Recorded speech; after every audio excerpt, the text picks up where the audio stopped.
Voyons donc maintenant comment créer une activité dans laquelle on va déplacer du texte sur une image, par exemple dans la cuisine, au bord d'une falaise, au cinéma, etc.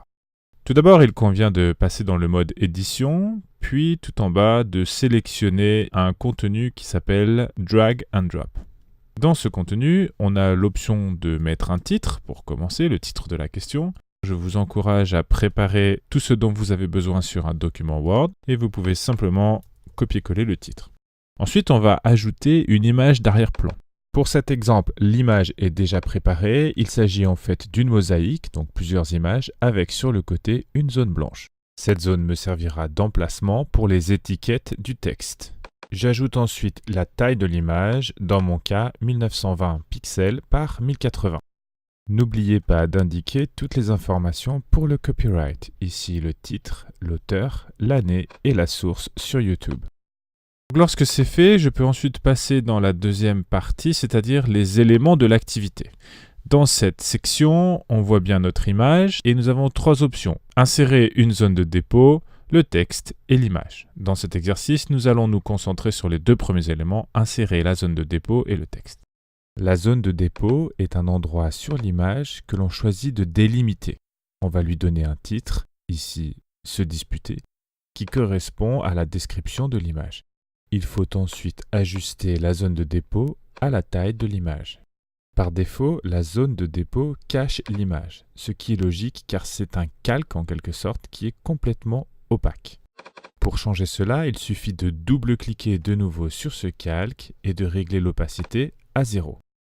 Je vais maintenant insérer une zone de dépôt pour chacune des images. Je n'oublie pas de mettre 0 pour l'opacité. Lorsque toutes les zones de dépôt sont créées, j'ajoute ensuite chaque boîte de texte.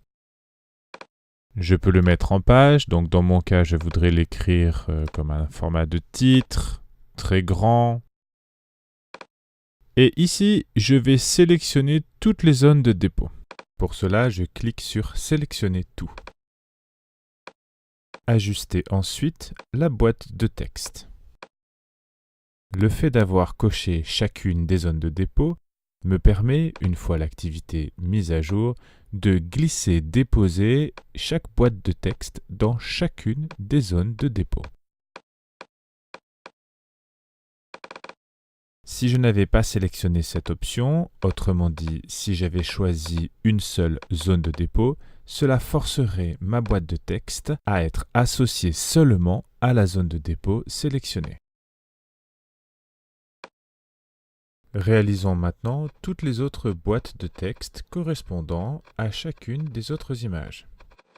Lorsque c'est terminé, je peux améliorer l'agencement des boîtes de texte. Toutefois, il n'existe pas, sur H5P, de méthode simple pour les aligner automatiquement. Il faut donc le faire manuellement. Si je mets à jour et que je vérifie ce que j'ai fait, il va y avoir un petit problème, c'est-à-dire que je n'ai pas spécifié quelle zone de dépôt pouvait recevoir quel texte. Donc prenons un exemple, si je fais tomber du précipice et que je vérifie, ça va être faux. Donc c'est très simple, c'est parce qu'en fait il faut désigner dans les zones de dépôt quelle zone va recevoir quel texte.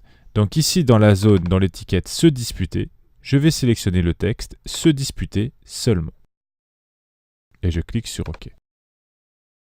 Dans la zone ici prendre un égo-portrait, je sélectionne seulement ce texte et je clique sur OK. Je procède de même pour toutes les autres zones de dépôt. De la sorte, il est très logique ici dans le texte d'avoir toutes les zones de dépôt, puisque ce sera au choix, c'est-à-dire à l'utilisateur de faire le choix dans quelle zone il veut le déplacer.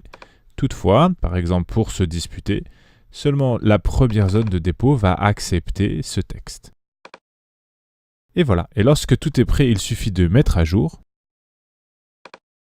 Et maintenant, on peut simplement déplacer le texte. Exemple, prendre un égo-portrait, se disputer, faire de la trottinette et vérifier. Et voilà, à vous de jouer maintenant.